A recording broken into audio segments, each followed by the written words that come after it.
नमस्कार। Welcome to Lux classes Balotra. देखो, आपके चैप्टर फर्स्ट के टेस्ट पेपर की बातचीत करनी बाकी थी, तो इसके अंदर अपन देखेंगे चैप्टर फर्स्ट के टेस्ट पेपर को। ओके, तो चलिए देखते हैं इसमें। तो जो आपका चैप्टर फर्स्ट है वो भारतीय संविधान का है, जिसके बारे में आप बिल्कुल अच्छी तरीके से पढ़ चुके हैं। अगर नहीं पढ़े हैं तो अभी प्लेलिस्ट में जाके देख सकते हैं, जिसका लिंक मैं इस वीडियो के अबाउट सेक्शन तथा कमेंट सेक्शन में डाल दूंगा। ठीक है, तो सबसे पहले इसके अंदर आपका फर्स्ट क्वेश्चन है, अ, भारतीय राष्ट्रीय कांग्रेस ने किस वर्ष में संविधान सभा के गठन की मांग को अपनी अधिकृत नीति में शामिल किया था? तो ये क्लास के अंदर आपने पढ़ा था। ठीक है, भारत में सभी व्यक्ति को समानता का अधिकार कौन देता है? प्रधानमंत्री, राष्ट्रपति, भारतीय संविधान, इनमें से जो भी सही है उसको आपको लिखना है। और भारतीय संविधान का जनक किसे माना जाता है? तो ये भी आपने पढ़ रखा है।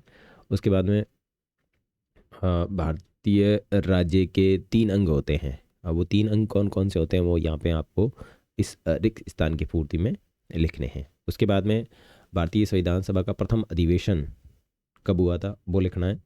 और नेपाल में लोकतंत्र की स्थापना कब हुई थी? तो ये रिक्त स्थान की पूर्ति में भरना है। उसके बाद में सही या गलत की पहचान करनी है। तो लोकतंत्र में हम अपना नेता खुद नहीं चुन सकते, क्या ये बात सत्य है? तो आप सत्य करेंगे, अगर असत्य है तो असत्य करेंगे। ठीक है, जब संविधान ने सार्वभौमिक वैश्विक मताधिकार के सिद्धांत को स्वीकृति दी तो ए अय्यर सभा के सदस्य थे या नहीं? बिल्कुल, ये भी आपने देख रखा है, बिल्कुल एक वाक्य में दिया हुआ था। ठीक है, 14 साल से अधिक आयु के लोगों को वोट देने का अधिकार प्राप्त है या नहीं? ये भी आपको इसके अंदर करना है। उसके बाद में अति लघुत्रात्मक प्रश्न है कि संविधान से अभिप्राय क्या है, यानी संविधान क्या चीज़ है? तो 2 से 3 लाइनों में इसका उत्तर देना है। वोट डालने के लिए न्यूनतम आयु क्या है? ठीक है, शोषण के विरुद्ध अधिकार किस अनुच्छेद में दिए गए हैं? ओके, समानता के अधिकार से आप क्या समझते हैं? ठीक है, तो ये सारी चीज़ें आपको देखनी है। उसके बाद में 14 क्वेश्चन है, नेपाल में पहले ही संविधान था तो उसे नए संविधान की ज़रूरत क्यों पड़ी? तो ये भी अपन बातचीत कर चुके हैं। संघवाद क्या है ये भी आपको बता दिया गया। मौलिक अधिकारों से आप क्या समझते हैं? ये भी बिल्कुल अच्छी तरीके से स्पष्ट कर चुके हैं। उसके बाद में भारत के संविधान से संबंधित 3 बातें लिखिए, यानी जो भारत का संविधान है इससे संबंधित आपको 3 बातें कौन सी है जो अच्छी लगती है वो लिखनी है।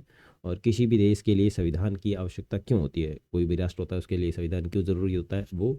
और भारत के संविधान में नागरिकों को दिए गए मौलिक अधिकार कौन से हैं, जो मौलिक अधिकार दिए गए हैं उन मौलिक अधिकारों के नाम लिखने हैं। तो ये था आपका पेपर।